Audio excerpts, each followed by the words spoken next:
Jeopardy! Contestant Lloyd Sy, who dethroned super champ Ray Lalonde, has met his match just 2 games later.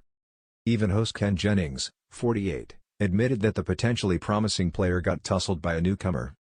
The returning champ faced Patrick Curran, a consultant from Washington, D.C. and Lois Casaleghi, an associate dean from Chicago, Illinois. Lloyd, a graduate student in literature from Rockford, Illinois, had his work cut out for him popularity-wise, being the one to beat Jeopardy's latest big winner Ray. After the TV star's well-fought 13 wins and $386,000, anyone hoping his long-haired victor would stay a while would be incorrect.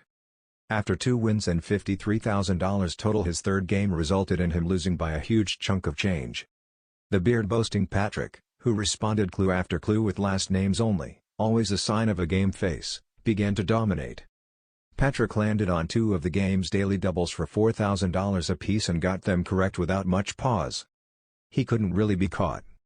Lloyd sadly missed the third daily double available, and by Final Jeopardy, the scores spoke for themselves.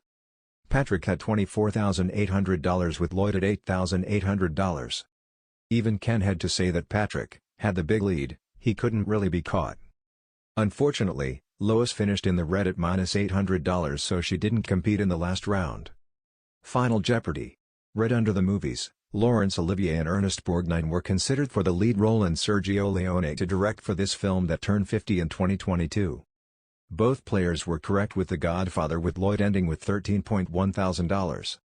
Patrick added $5,200 to win with a super champion level $30,000.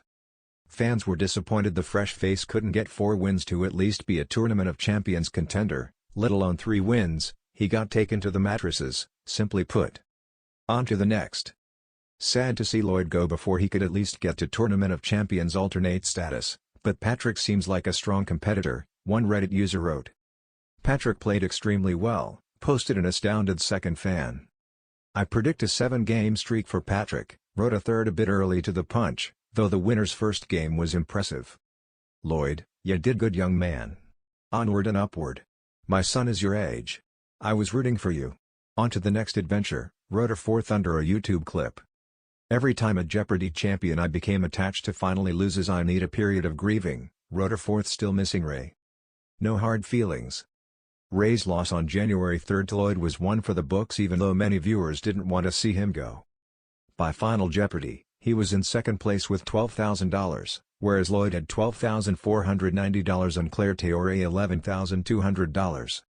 All 3 players were correct and essentially doubled up, thus it was Lloyd who got the win by a mere $458. No hard feelings were left on the board as the two posed together for a snap outside the Jeopardy! Studios. Me and the guy she told me not to worry about, Lloyd joked in his caption on Twitter, alluding to the upset victory. The full body shot showed Ray in casual wear in a purple tee, glasses, and jeans. Ray will return for the 2023 Tournament of Champions. After Lloyd's second win, some skeptics were won over and hopeful, as one wrote to Reddit last night. I guess Lloyd beating Ray wasn't a fluke. Congrats to Lloyd. The 2-day champ will not be back for next year's Tournament of Champions, so right now only 4 contestants have qualified. Those would be Ray, Chris Pagnuolo, with 21 wins and the 5th highest earnings in history with $748,000, 5-day champ Luigi de Guzman, and 4-day champ and priest David Sibley. But Lloyd can hold his head up high with a 3/3 average on Final Jeopardy, and a big fan in his 93-year-old grandmother, whom he shared in a t-shirt supporting him on Twitter as well. Over the summer, Ken and actress mayim Bialik were announced as the permanent replacements for the late longtime host, Alex Trebek.